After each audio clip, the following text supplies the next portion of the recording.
a drive, way back, it might be, it could be, it is. Holy cow, welcome to another broadcast of Bricks Behind the Ivy. Hey, Cub fans, welcome to another episode of Bricks Behind the Ivy. Thank you so much to our awesome sponsors, Wrigleyville Sports, the best sports store in Wrigleyville, and Yagi Road Roasting Company, based in Valparaiso, Indiana, serving cups of coffee just as special as the moments you drink them in. Hello, welcome to Bricks Behind the Ivy. Hey, Brickheads! Welcome to another episode of Bricks Behind the Ivy, a Cubs podcast for Cub fans by Cub fans. I am your hostess, the mostest, Jeff Candid Cubs Rogowskis, and with me today is Marquee's greatest pre- and post-man, inventor of the win pin tweet, Mr. Cole Wright. Cole, thanks for hopping on today. Hey, anytime, Jeff. How you feeling, man? I guess I'm feeling pretty good. It's May. The Cubs are still in first place, 3-game lead, and over 500, survived April. There's not many things to be upset about. When the Cubs are rolling, like, it makes heading into summer feel really, really good. Yeah, all things are right with the world. And you would have liked to see them take 2 or 3, maybe 3 or 3 from San Francisco because they were in each and every single game.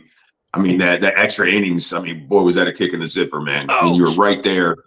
And you know, I love Pete's aggressiveness. I would have liked to see him try to lay down a bunt. I also would have liked to, and this is no knock on Pete because Pete he's that guy for me right now, man. He's the dude. Like you watch games just to see what he's going to do next. But in that at bat, I would have loved to see him take that first pitch against a reliever who just walked a guy with a man for man on second. So it's just little things like that. I feel like that's going to come along. You know, the older he gets, you know, the more mature he gets as a player. And when he starts to, you know, get a little more recognition of that strike zone, and that's when he's going to become just that much more dangerous. But I feel like in situations like that, every once in a while, you know, being aggressive is good, but sometimes you need to let that reliever, you know, dig his own grave. Yeah, and I'm curious too, just, you know, like trying to think of what Craig Counsell's thinking in that situation, what the signs are, because that was my first thought when he came up there. I'm like, tough lefty. Guy's got wheels. He's chaos, like, in a bottle. Like, why not lay down a bunt, see if we can get that run across? If they're going to try to get the guy at home, like, Pete's going to be able to run rampant. If they try to throw out Pete, might be a bad throw. That first game of the series, too, the Giants' defense, as good as it's been all year, was 4 errors, and by guys that don't make errors, too, on Matt Chapman. And, yeah, I'm just curious, like, if you're a young player, and like we can talk about this real quick before we get in the main topic. If you're a young player as a manager there, do you tell him the bunt, and does that reduce his confidence because the guy's been on fire, or is that something that situationally they gave him the option? Just curious what your perspective there, because I really wanted to see him lay one down.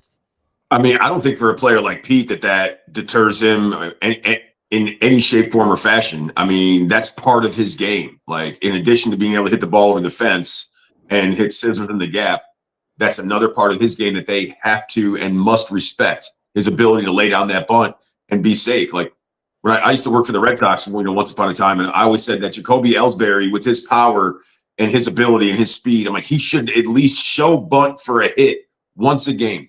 That's going to, at the end of the season, if he lays down, say if he lays down 60 bunts for a hit and gets 20, that's 20 extra hits. I mean, I don't know anyone who couldn't use 20 extra hits on their average, you know? So, I mean, I feel like for a guy like Pete, too, that's Hall of Fame numbers. I mean, if he could just weaponize that bunt and make that, you know, an ironclad part of his game, I think that'll take it to the next level. In addition to how dangerous he's already been, if they don't know and they can't play bunt defense on you because you could jam it right down their throat at any given time, that's when I feel that corner will be turned. And like, he's already superstar status. I mean, he's right there. He's on the doorstep of it.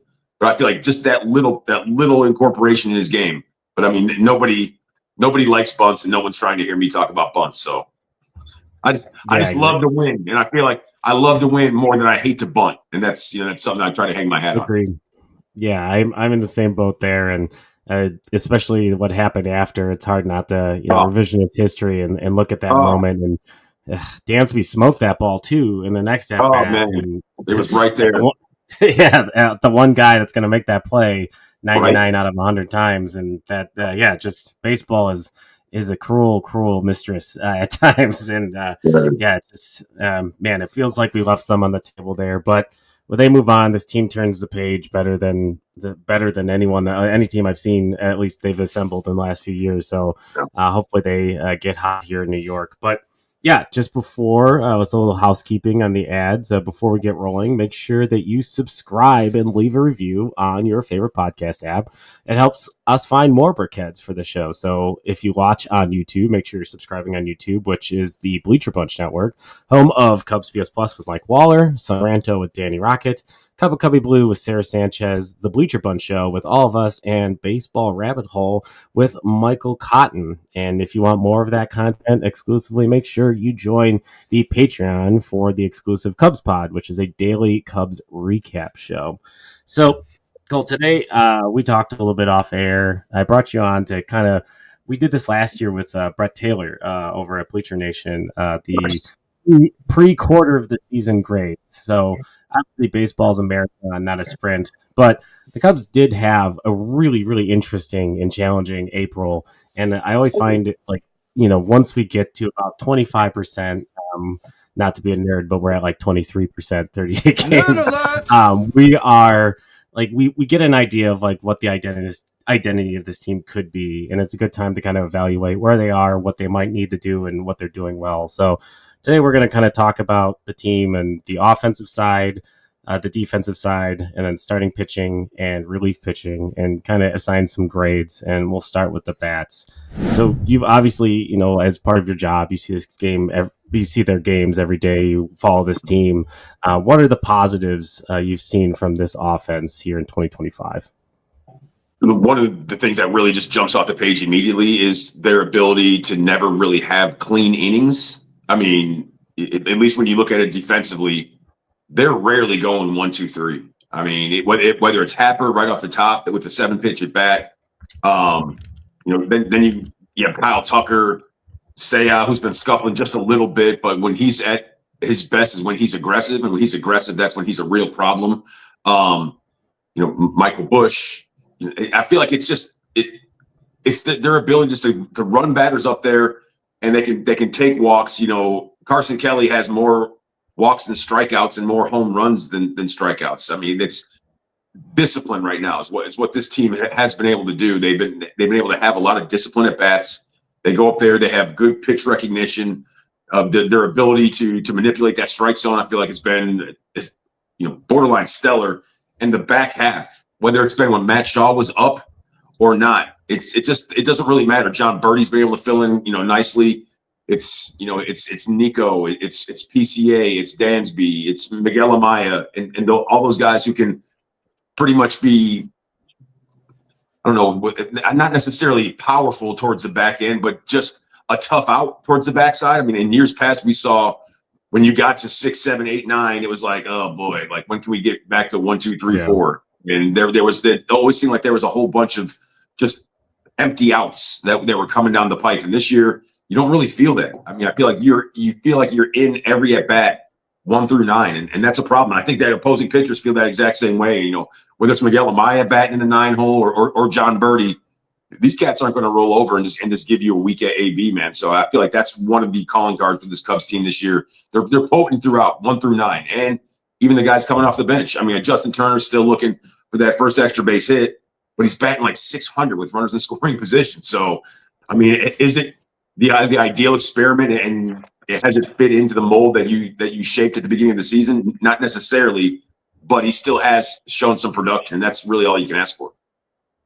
Yeah, I think, I'm on the same page. There's a lot of this offense that I feel like profiles very similar to that 2016 team. And I'm not trying to get ahead of myself in, just obviously the comparison and what that team did. And they ran the gauntlet, pretty much, led the division most of the year, were picked by everyone to win the World Series, ended up winning the World Series, one of the best defensive team in the history of baseball by metrics. And it's not close. They were an incredible team. But that being said, the offense reminds me of that. They were just devils in the box. Like, they were hard to get out. They Awesome. didn't strike out a lot. They were able to generate offense in a bunch of different ways. And yeah, it seems like the Cubs took a conscious effort of having different profile of hitters in this lineup. And like, really the whole thing is stabilized by Kyle Tucker. Kyle Tucker is as MLB Network likes to say all the time, the aircraft carrier in this lineup. Yep. And like, that is an aircraft carrier that has risen the tide of this entire group. And it's been super fun to watch, and just these guys battle day in and day out. It's fun baseball. And yeah, there's offensively, by the statistics too, they are one of the top offenses in baseball, number 4 right now, behind heavy hitters like the Yankees and the Dodgers. I think, personally, if you told me that the Cubs had probably like the 3rd worst production out of third base, but were a top 4 offensive team, Yeah. I would think that would be insane. So like, there's potentially up to go if they can just get average production, which they seem to have found, like, at least for now, in John Birdie, from third base. Like, this offense could still find another level. Yeah, and you talk about the production at third base. Matt Shaw ideally is what you want to shape, the future at the hot corner. However, there's a lot of rumblings right now coming out of Boston, man. Rafael Devers, they want him to play first base. He says he's not going to play first base. He's a DH. He didn't want a DH to begin with. And I feel like it's just a weird scenario how a guy who was a staple in your franchise, you go and you trade for, you acquire a guy like Alex Bregman, rather, and you bring him in to play the position that essentially the best player on your team plays. And people are like, oh, I can't believe him. Like, what? I mean, it doesn't make sense. Like, you would think that he would be more of a team player, but when you're the best player on that team and you were responsible for a championship coming through town, and then they just kind of cast you off. I mean, if you're a player like Rafael Devers, you would kind of, feel a little, I don't know, you feel some kind of way, I would imagine. And that's probably one of the reasons why he doesn't want to play first base. And I know that the translation from first base or third base to first base is sometimes a seamless one.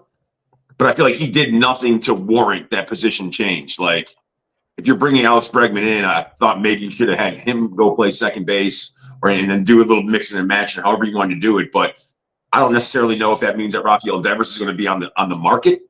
But I know there are some common threads and close ties between the Boston Red Sox and the Chicago Cubs. Obviously, Craig Breslow was with the Cubs organization. He's over there in Boston right now, and there's a hefty price tag on Rafael Devers. However, I mean, you look at the iron. Is the iron hot right now? It seems to be, and that's when you more times than not want to strike. So, I mean, if Rafael Devers, if that's a real possibility, and I don't know what you'd have to give up for Devers, and I don't know how much of the bulk of the salary that the Boston Red Sox will be willing to take on if that were an actual deal. But, it's there are pieces of the puzzle right now, and sometimes the prospects have to be used as currency. Just how much are you willing to spend? Like, is a guy like Moises Ballesteros, is he trade worthy? Because you see what's coming down the pipe. Will Carson Kelly be this good next season or the season after? Miguel Amaya, he's starting to round into that full-time kind of guy. But the only problem is the thing that's hindering his progression is Carson Kelly and his fantastic season. And that's not a bad thing. But ultimately losing out is Moises Ballesteros, because if Carson Kelly was just the Carson Kelly of 2-3 seasons ago, Big Mo probably would be up here right now, and it'd be Miguel Amaya and Moises Ballesteros with Carson Kelly getting the Yan Gomes treatment as we saw last year, because Father Time saw how undefeated he is, because Yan Gomes 2 years ago, all he was doing was hitting rockets, and then Father Time came in and was on his block and told him, all right, Yan, it's time to go. But I don't know. It's an interesting case, and it's a good situation to be in with a bunch of young talent. Obviously, Cade Horton getting the call. That's a good thing. We'll see if he slots in on Saturday. That's when Shota was supposed to start, and Cade Horton and his starting schedule was right in line with Shota. So there's so much that's unknown, but it is good, as you alluded to be able to get through that first month and change, not necessarily unscathed, but with a 3-game lead. Because at the beginning of the season, when everyone saw the schedule come out, they're like, oh boy, this could be tough. I mean, you look at the road, San Diego twice, Los Angeles twice, Diamondbacks twice. You have to play in Sacramento. Then you have not the easiest schedule coming to the house. San Francisco at home. A team that is top 3, top 5 winning percentage wise, but they really don't do a whole bunch of things well except for hit with runners in scoring position.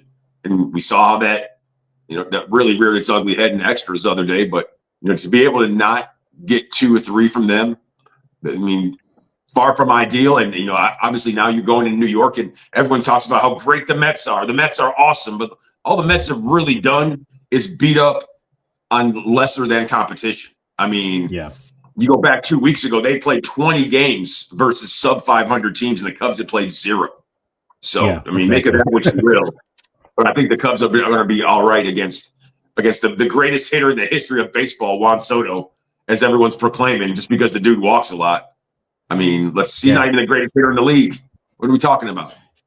Yeah, he's not having an Aaron Judge season, but not many human beings will ever have a season like that guy started out with. But I do want to circle back really quickly to the Rafael Devers idea, because this is something that I've actually started thinking about as well, reading about the drama. And this morning, I think, was where he was saying he wouldn't play first base. And yeah, I think, there comes a point, especially the Red Sox are playing pretty good ball. Like, you have to potentially decide, well, is this a guy that is going to poison the clubhouse? What's his contributions? But from the Cubs perspective, like, even if you're going to, like, if you can lessen the prospect load and take on a lot of that contract, they do have a lot of room before that first level of the CBT. And his contract is actually $13 million per year cheaper than Alex Bregman would have been in the free agent market. He's still only 28 years old and already has 203 home runs in the majors. Like, I would give up a Ballesteros for a Devers, because Ballesteros has 0 major league home runs. That's always the concept that I try to instill in people, is that as much as I drew over prospects, and, Cade Horton Day, which will be celebrated tomorrow here in Chicago, like, these guys aren't anything until they are something. And it's, you need to have these types of guys. But yeah, if a guy like Rafael Devers is available and you think about pairing him in this lineup, have Seiya, Tucker, Devers in the middle. How much better does the lineup get? I mean, if you have Devers in this lineup, I mean, wrecking crew.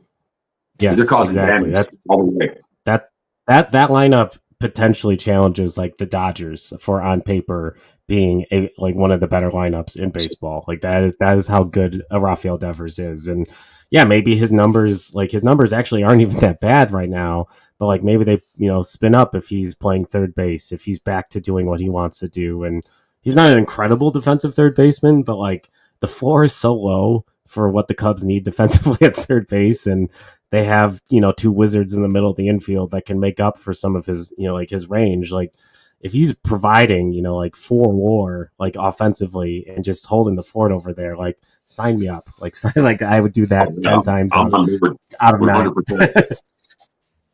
So let's give it you could bring a guy like that to the Cubs. I mean, I just feel like what he would bring, just a reinvigoration of him being back in his original position. Some guys, that's just what they are. They're not jack of all trades. They can't play multiple positions. And when you look and say, oh yeah, that should be an easy transition, third base to first base, like, that's normally what you see. You see, average to below average third baseman become really, really good first baseman. It's like no knock on Michael Busch and his defensive prowess at third base, or lack thereof, but he's a really good first baseman. And I don't feel like a lot of people were saying, like, Michael Busch is a really good, super competent third baseman. So, maybe Rafael Devers would be a well above average first baseman, and he just wants to be that average third baseman that rakes. But I mean, that's where his comfort level is at. So I don't fault him. Maybe if it results in a trade, and the Cubs are the beneficiaries of that, I would be a big fan of him and his temper tantrum, so to speak, in Boston. But either way, I still think it was kind of a sneaky pull the rug out from underneath the dude's feet. And maybe it's because it's Alex Cora as the manager. And I'm just not an Alex Cora fan because of everything that happened in Houston with him and AJ Hinch. Like, oh yeah, guys, you served your time, 1 year away from baseball. Yeah, you're back managing teams. No, man, like, they're cheaters. Like, we've come to that conclusion. Like, guys have gotten kicked out and been banished from the game for, which seems to be less. I mean, Pete Rose sat around and waited forever, and I don't want to necessarily get into a Pete Rose and what's the baseball police, but I feel like cheating is worse than betting, even though betting is, like, that's one of the things that they say, do not bet on the game. But I feel like it just goes without saying there doesn't need to be a sign in every clubhouse that says don't cheat. Like, it says don't gamble, but I don't know. It's just the AJ Hinch and Alex Cora thing, and the Alex Cora being, like, the spearhead of that. Obviously there's front office dwellers in Boston, but Alex Cora could have gone to bat for his third baseman that he's been with and said, no, this is our guy at third base. When we bring someone else in, they have to adapt. That's just my thought on it. Yeah, the Pete Rose thing too. It's hard for the league to be in bed with every sports book on the planet, and then talk about how bad Pete Rose is. But that's a conversation for another day. Different thought process there. Yeah, exactly. But if you had to give a grade for the offense up to this point, what would you give it? I'll give it maybe I'm a tough grader. I don't want to be a tough grader, but I don't want to say, I give it an A, even though they're top 5 pretty much in every single metric. Maybe I give them an A- B+. If that's to be fair, because I think that they could be better. I agree.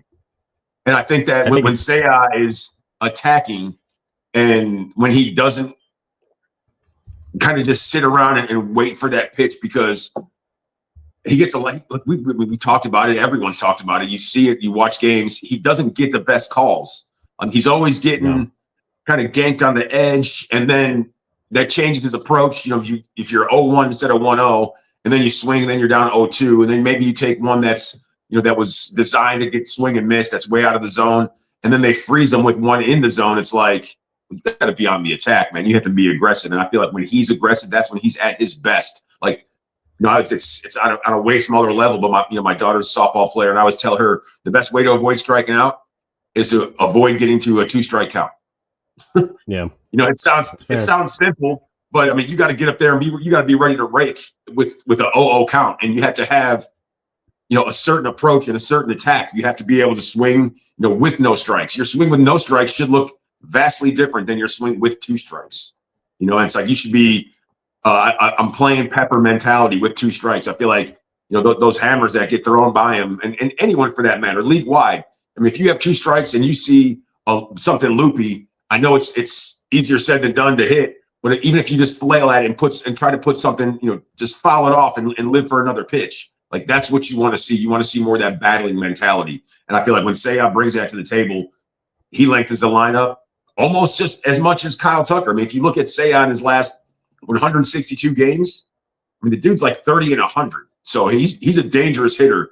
I just feel like his potency isn't really put on full display unless he's as aggressive as he needs to be. But when he is aggressive, he's a problem, man. Nobody wants to really throw to that briar patch. I mean, whether it's Happer, like I said, taking 7-8 pitches off the top, and then Kyle Tucker, who does the things that are expected of him in the situations where it's expected.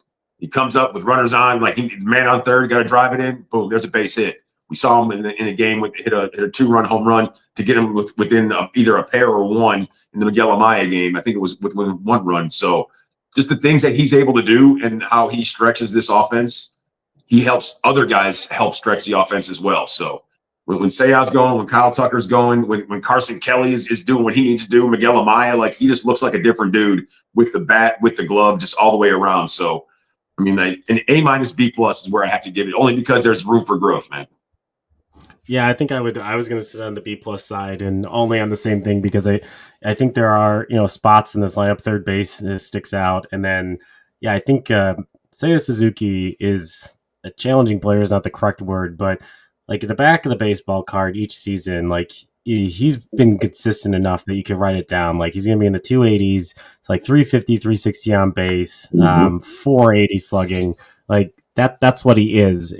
But there are stretches in there where he's otherworldly, like where he's locked in and he's battling at the plate. And, I think he seems to get in his head. Like, and there's just like a stretch where like it seems like the Cubs have figured out like that he needs like a moment or like he needs a day, like to, like reset or whatever it is. And I've wondered too, like when they had him play right field the other day, I'm like, well, I was like, yeah, I know he's new to the DH. Like, and maybe he's taking his at-bats and like sitting there and stewing in them in too long. Where like in the outfield like that, you don't really have time. You got to pay attention to the next thing. So I figured there'd be an adjustment. And yeah, when he's cold, he's really cold and it's not a fun at-bat to watch. But when he's hot, like the guy is one of the best hitters in the game. Like he really just hits the bejesus out of the ball. And yeah, I'd like to see him stabilize and, find maybe a B hack in some of those runners in scoring position. Cause I feel like there is a lot of opportunities in which like he looks at strike three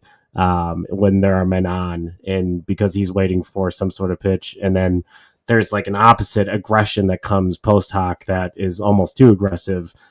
So like he seems to like battle with himself, but like the sum of the parts is a great player, and yeah, it's interesting. Like I almost made this an A just because of what Kyle Tucker is. Like he has been, even when he is cold, like his at bats look great. Like he's still hitting the crap out of the ball and maybe just not getting lift, and like he's still got great exit velocity. He's a fun guy to watch play the game. Like he comes to the plate with a plan, and like you can see that effect. Like it's not Dexter Fowler, but it is similar to like what Dexter Fowler did. Like he really had some great at bats in the top of that lineup, and like really let the rest of that lineup kind of galvanize to that approach. And when Dexter was in a good spot, the offense was in a good spot. And like it feels like a lot of these guys are taking some hints from Kyle Tucker and his approach at the plate, and has really risen the group to honestly above my expectations. I thought Kyle Tucker would be good, but I thought they were, you know, a short a bat, but the bottom of this lineup has really just been amazing in what they've been able to do. Yeah, and their speed, their ability to get on and just push the issue. I mean, when they're on, they're doing damage on the base paths, and you know, from Nico to PCA to Dansby, that's a quick 6, 7, 8. I mean, they can get around those base paths, and I feel like the PCA effect is something that we see all the time, man. It's when Pete gets on, everyone is rushed. Everyone's sped up a tick. Everyone knows that I got to make a play on this dude because he's that guy. Like I saw because the naming of the new pope, they said, you know, since he's from Chicago, they said, you know, once they announced the new pope that the white smoke comes out, and they said like that should be Pete's nickname, White Smoke.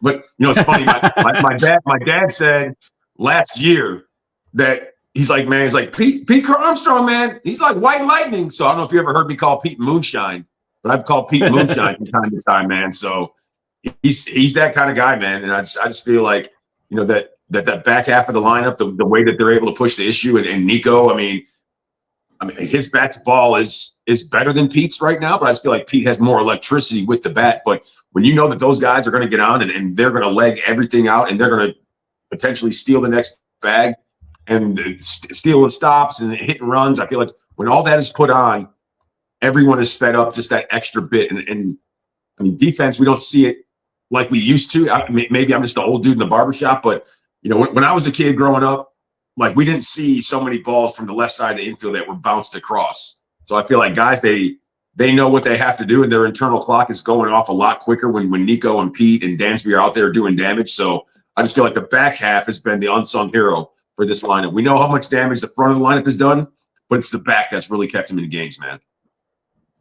Yeah, and like PCA emerging as a star, like has been such a big. I think, you know, we all thought the pieces were there. The back half of last year, he looked like he had started to figure some things out, and yeah, I think I've been a little surprised in how much the power has been a part of the game. I thought, you know, we'd see a lot more of the speed, like raising that batting average. But yeah, it's been nice to see him kind of be a complete hitter. And yeah, it's just he's fun to watch. And I think it's kind of at the advent of you know, people need to kind of tune in. He's like must watch TV, and this is how stories like that I'm going to tell like my grandchildren of like I saw that guy, and like the way he plays the outfield is just incredible. And some of the throws, you know what's crazy? He's made, like it's been insane. I don't mean to jump you on this, but it's almost like when I watch Pete now, he brings the same kind of electricity to the ballpark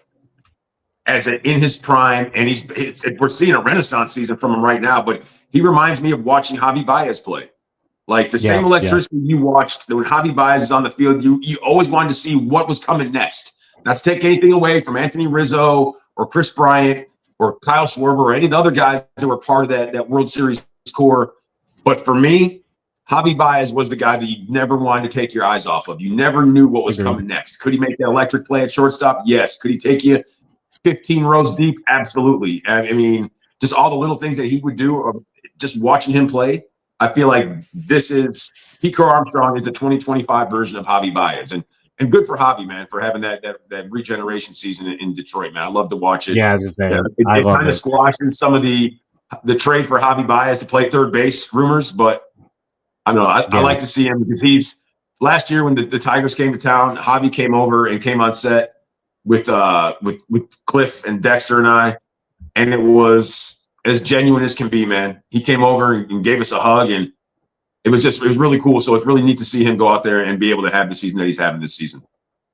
Yeah, he's always been like one of my favorites of that group for all the reasons you said, and that's what makes this like Pete Crow Armstrong and what makes watching baseball fun is players like that. And like it's one of the things about like, you know, the diminished shift in some of the rules is like the return of athleticism on defense. And like Javi, even in that world, like was making plays that like without shifts and stuff that were just, you'd have like, it was hard to believe they were happening. And now he's like the third or fourth best outfielder in baseball. Man. Yeah. It's just like, and it doesn't surprise me at all. Like the guy was just, his instincts were just unreal, and he's reduced his strikeouts, and he's like, you know, he's hitting 300 right now. Like, man, I hope it continues. I mean, I hope he does. When man. Javi's good, yeah. When Javi's good, baseball is good. Like that's always been a rule of life. But all right, let's transition to pitching, and we'll start specifically with starting pitching because I feel like the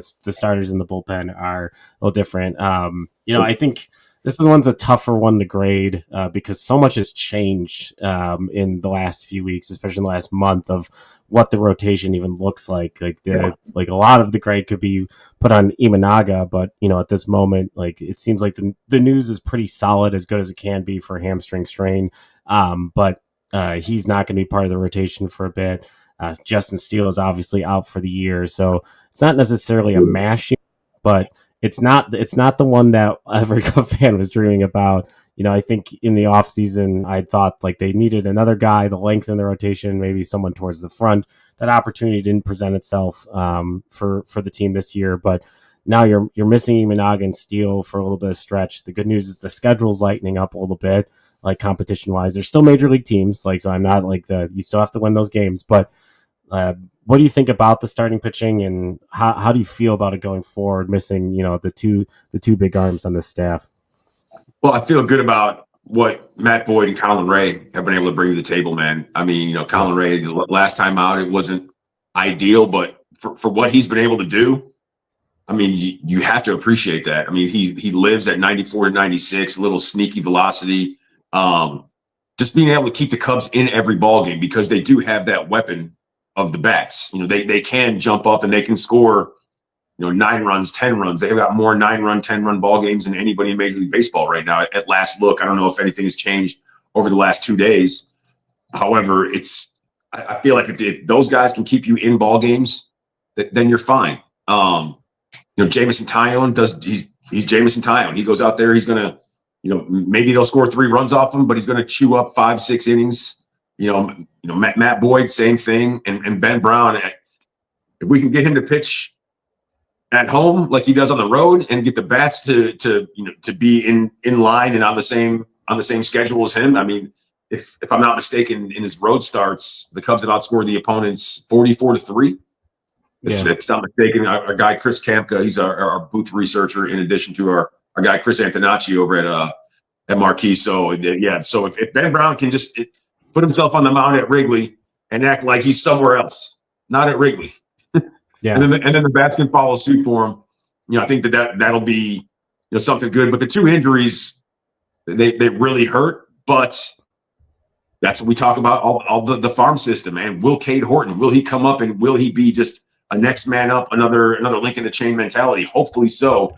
You know, I hope that I'm 100% incorrect, because I've always said, like, you never see converted position players turn into starting pitchers.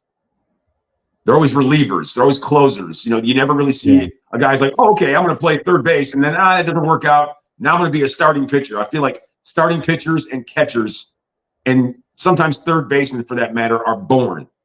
You know, it's like not many guys are like, like it's just halfway through their career, like, I think I want to be a catcher today. Like, what? I mean, unless an organization tells you have to change to be a catcher, not many guys are just like, hey, who wants to, you know, take 103-mile-an-hour foul balls off the shoulder. And I just don't think a lot of guys are about that life. So that's, my original assessment of Cade Horton being like, I think he's going to be a really good reliever or closer. But right now, everything he's shown is that he is a starter. And maybe he never really was a third baseman. Maybe Oklahoma University was like, this guy can play third base, but he's really a starting pitcher in a third baseman's clothing. So let's hope that is the scenario. And let's hope that Cade Horton goes out there and shoves like he has, over his last few outings down on the farm. I mean, the last two, 6 innings, 1 earned. He's been able to get a lot of swing and miss. The minors, though, a lot different than the majors. So, being able to navigate those the third time through, I don't know if he's necessarily going to be on a pitch count, if that is the scenario we see. I mean, maybe 70 pitches, I would think, but he's somewhat stretched out. Cliff told me, he's like, why should he be on a pitch count? Like, let him go. I'm like, okay, that makes sense to me, because I just feel like a lot of guys, just in general, around all Major League Baseball are somewhat coddled. You don't see it as much now as we used to, where guys like, all right, here's the ball, here's your chance, let's go.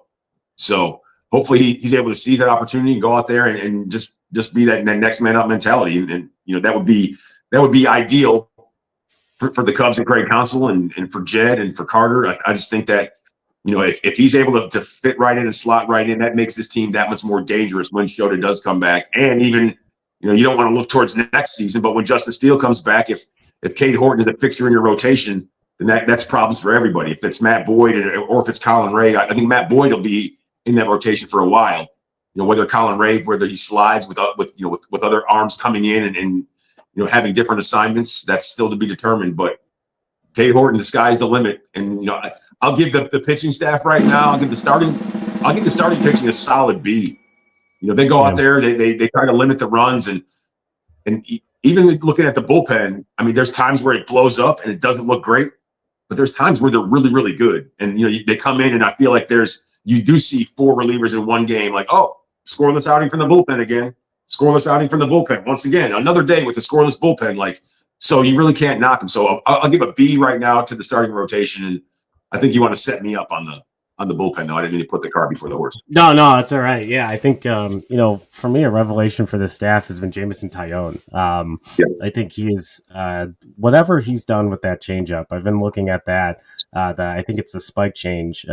His off speed is grading way better than it has in the last few years. And he's been able to limit hard contact significantly more than he has in the last 3 years. I think maybe because of that pitch. And it seems like I abandoned the cutter is not the correct word, but he's using it significantly less. And it's rated well in the past, but like he's just using his 4-seam fastball to get strikes, and he's not giving up a lot of hits. He's not walking anyone. He's got extremely low walk rate. That's one thing that I'll give this rotation. They're not walking guys. Like that's been a problem for the bullpen, but the rotation is you can't third lowest walk rate. First batter walking dudes, man, in relief. No. Like that's like, oh my God, what are we doing? When you sit and I honestly would rather give up a home run on a fastball down the middle than give that first, just because make them hit. Not a home run, but you maybe a scorched double. A scorched double. You take a scorched double over a walk or a loud base hit. Not necessarily a home run, but I hear what you're saying though, because a lot of times those leadoff walks, they come back and score, man. Like that's the problem. So it might as well be that home run, and then just wipe it clean and get back to work. It changes everything. It changes how you're going to pitch. Like now, depending on who that runner is, like they're in your head. Like it just get that first batter out. That's been such a problem. But Jameson Taillon has had a nice resurgence. I hope he continues. He's been so good, and I'm wondering if just like working more with Zombro, and I was listening to when you're talking about Cade Horton, I was listening to the Foul Territory Cubs podcast with Sahadev and Patrick Mooney, and they were talking about the Cubs' organizational philosophy is shifting about how they manage pitching. Like we're seeing like Jackson Wiggins and we're seeing Cade Horton go 6-7 innings. They're not monitoring pitch counts as much as what they just want to see. Apparently they're monitoring how these guys respond in the next outing, like how their workouts are, to see how their body's responding to the workload more than they are concerned about the workload, which is really, really interesting, and hoping that we see a little bit of maybe not a pitch count leash, but you know, maybe looking at the numbers, like, is Cade Horton, does he get through the lineup twice? And maybe you just don't want him to go through the third time, depending on who's up, or like if he's rolling and like, you know, you let him stay out there. Really interested to see how they manage him at the major league level. And I wouldn't trust anyone else besides Craig Counsell, who has seemed to have done this so successfully with so many pitchers who have turned into front end starters out of Milwaukee. Yeah, you know, the one thing I have a firm belief in is guys can navigate the waters of a lineup 3 times through. It's you have to just pay attention to what you throw them the first 2 times through. Like, yeah. I feel like a lot of numbers and a lot of stats, they suggest that guys should just unload the arsenal to try to get as much swing and miss as possible early on. But if more guys threw strikes, and this is league wide, this isn't just with the Cubs, because I feel like the Cubs do a really good job of doing this. But when you have guys that throw strikes, it can pitch to all quadrants of home plate. That makes it that much easier, you know, to get outs. And like I said, that sounds like a simple philosophy, but like take it for instance, like when a reliever comes in. When a reliever comes in, it's a 1-run game. How many times do you see relievers just really throwing strikes off the rip that aren't swing and miss? These guys don't throw a whole bunch of strikes. So I feel like the rule needs to be you make them throw you a strike first before you start to operate. Because if these relievers show you that they can't throw you a strike, then you're going to have bases loaded but full of walks. And it's like I feel like the swing and miss thing is such it's so in vogue right now in baseball. Like that's all they want relievers to do. Like if you can get guys to swing and miss, well, if you can have a more patient plate approach and realize that these relievers don't throw strikes, then guess what? And then they have to come to you, because some of the relievers, there's numbers that tell them, okay, well, don't throw your fastball, even though you throw 100 miles an hour because you give up too much slug on your fastball. Well, where's that slug given up? Right across the heart of home plate or on the black? Because I would guarantee that slug is not given up when you're hitting corners like that. But when you leave 100-mile-an-hour fastball right over home plate, yes, major league hitters are going to hit that. I mean, when you're all you're looking for is when you're throwing ball-to-ball sweepers and you have guys swinging at it, does that mean you're a really good pitcher, or does that mean that the guys don't have very good discipline? I think there's a Venn diagram. There's some overlap there. So I just feel like, you know, when you can teach guys to have more constructed, better at bats, know your count, know the situation, there's so much more that goes into it than just trying to, you know, get launch angle and trying to get exit velocity. Like, let's get a hit. Like, you know, I posed a situation the other day. If you had a tie ball game and you needed a runner on third, 2 outs, you could pick one of 2 dudes. Are you picking Juan Soto or are you picking Luis Ariz? And a bunch of people looked at me like I was nuts and went Juan Soto. I'm like, well, he could walk. I'm like, I need the run driven in.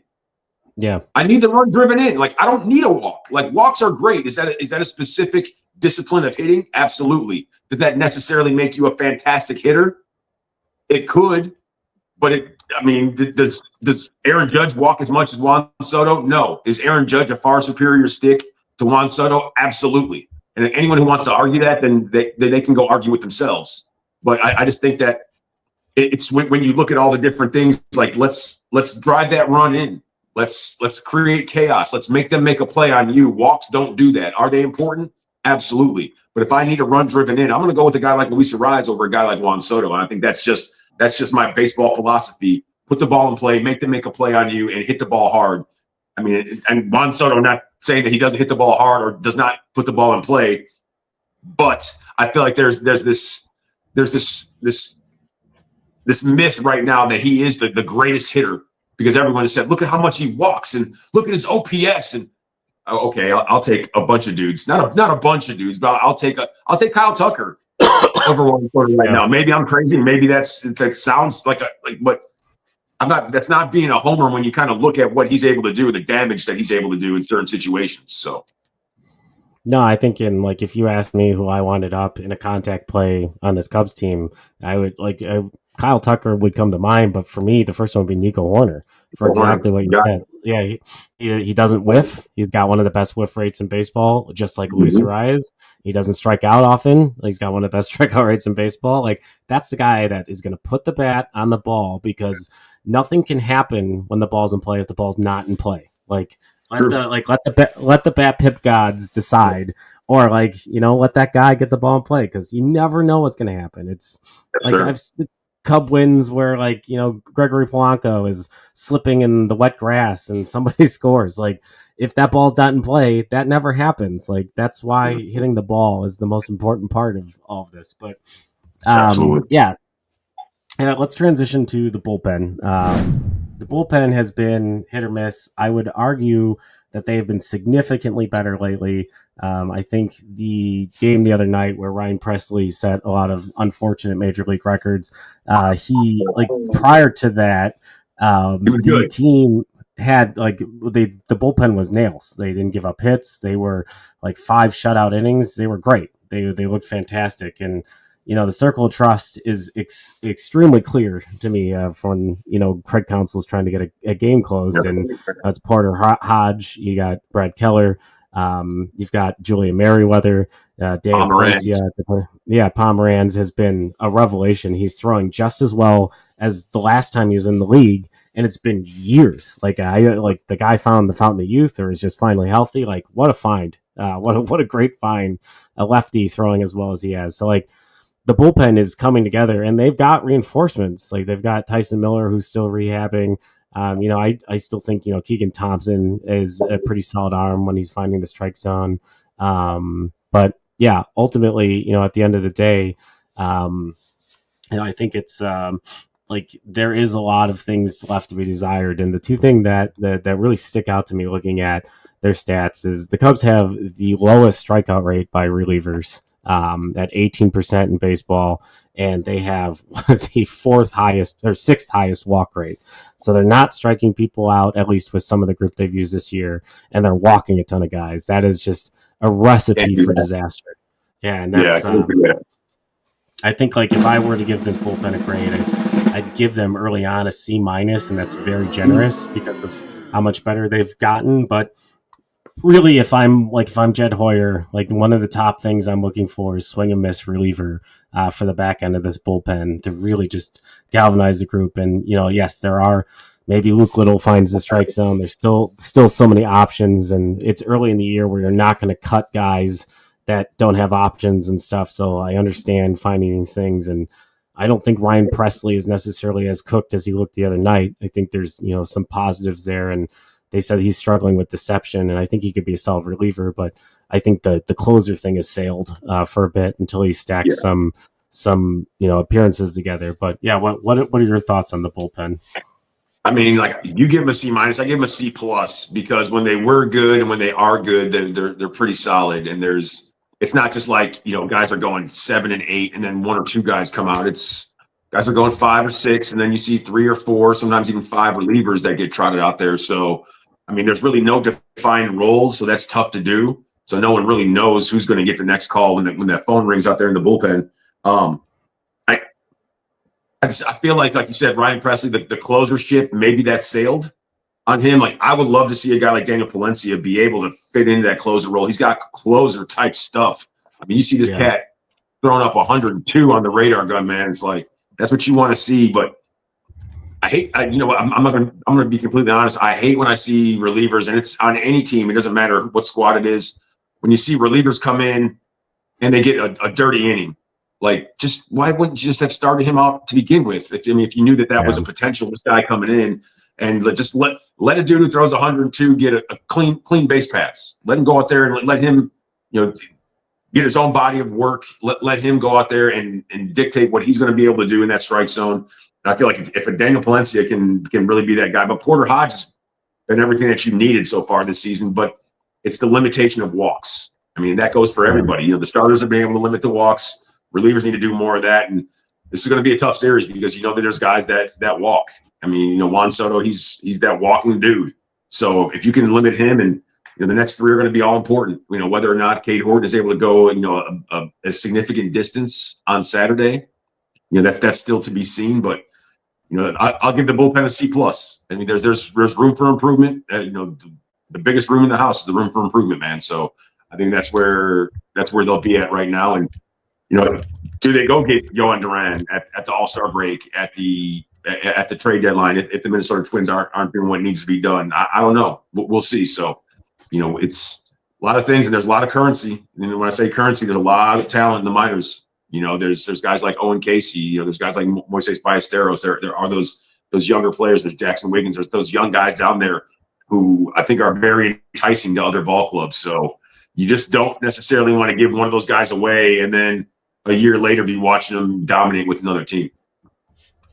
Yeah, I think that's it's interesting. We just talked about this on a recent Bricks Behind the Ivy. So great minds think alike. That the Twins team, as they've struggled at times, I look at Royce Lewis. I'm not sure how available he is. I look at Duran in the back of that bullpen, Pablo Lopez, Joe Ryan. Like there are some pieces over there that really would look nice in Cubby Blue and really extend this rotation and solidify the bullpen. Duran is a flamethrower, just an absolute elite back end arm. And yeah, I think there's as the Twins are looking to sell the team, there's some of those contracts are up for grabs as they're trying to put themselves in the best position to be bought and the value of the organization. I know like how those things can work. So yeah, I kind of root against the Twins. Sorry to anyone who's a Twins fan who finds this, but just because there's a lot of pieces, especially like a Pablo Lopez and a Duran, that I feel like elevates this team. Just in the rotation and the bullpen. And yeah, I think that's, maybe we'll give an overall grade here now and I'll start. Like, I think, right now I'm going to give the Cubs like a B plus. And mainly just like the offense has been great. The starting pitching has been very solid. And like they have pieces to address this. And this is very similar to our season preview episode. And when the Rogowskis meter was saying 92 wins, like, we're on path to potentially exceed that, and they'll have pieces to address the things they need if they really want to. They have, depending on, what the budget is for, and we're not going to like dissect ownership and like frustration that comes in money spending, but like they do have room before that CBT if they want to use it. To address like by taking on high salaries, and these are salaries that they're not going to have to pay in full. They're going to pay part of the salary. They can buy down some of these things with prospects and stuff. Like they're in a great position in a division that has become very winnable, and they are playing a great brand of baseball that is super fun to watch. It is just like all in all a joy to watch this team every night, even when they lose, which I don't like when they lose. I want to see your win flag pin tweets more than anything in the world. Yeah, but like they are just like the way they run the bases, the way they play defense, the way they take at bats. Like this has been such a fun and refreshing thing, and like in times that may be a little more troubling for some, it's a really nice distraction that the Cubs are good. No, absolutely. I'm going to give them a solid B only because that there's room for them to get better, and I feel like they can. It's still not really baseball weather yet. It's at least not in the Chicagoland area. I mean, it looked like it was nice and sunny, but you want, a day where you can go out there and get a sweat built up. And I feel like the Cubs really haven't had that yet at home. I mean, they're still over 500 at home. They've been a better road team so far this season. And I know just the last 3 at home, it kind of amplifies that, but this is a team right now. They're dangerous. And when everything comes together, which I feel like it hasn't necessarily done that yet, they're going to really take off. And if you can remain inside the top 5 teams in baseball, that's pretty much where they're at. As it pertains to all those different power rankings around the game, I think that they're going to be in a really good place. I'll take a solid B. A B, a lot of times can trend into an A real quick. If you're right on the cusp, you do a little extra credit. Maybe an extra credit is the acquisition of a new player here or there, and I think they'll be in business. So I hope at season's end we're giving them an A plus. Agreed, and like I hope we're sitting at the end of the season, planning on when we're going to the ballpark next year to get that replica World Series trophy and get one of those Justin rings and like all the fun stuff. So I mean, like those are lofty expectations. Like I would be happy for them to return to that October tournament and play meaningful baseball in Chicago. And this is a city that is hungry for a winning team. It hasn't been, the Cubs have been the best team of all these sports teams locally for the last few years, but have missed the playoffs. Like it'd be nice to kind of go through a Cubs summer. They're winning, everybody talking Cubs, looking for a Cub podcast and finding Bricks Behind the Ivy, and like just really just riding that wave, becoming a brickhead and find those W flags every day. But absolutely. for joining us. As I with you last time, I got you some Yagi Road coffee. Yagi Road is a small boutique brewer that makes coffee just as special as the moments you drink them in, based in Valparaiso, Indiana. Go Beacons, run by two Valpo alum. But I got you, this is the 310 espresso. It's graham cracker, chocolate, strawberry, and peanut butter flavoring. And then I also got you this. It's called the Outlier. It's one of their best sellers. It's dark chocolate, toffee, toasted marshmallow, and cherry.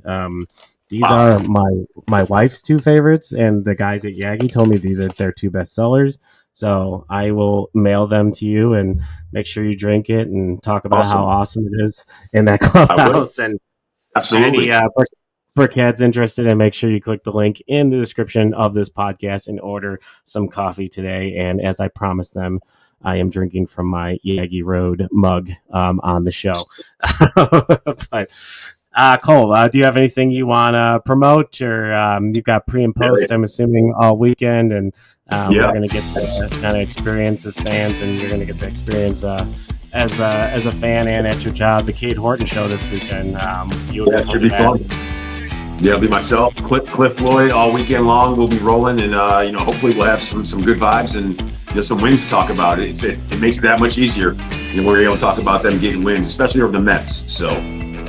Yeah, that's I'm not old enough to really hate the Mets, but I still do, because I understand the 1969 thing, and 2015 really sucked too. So I really despise the Mets, but I hope we can get some wins out there.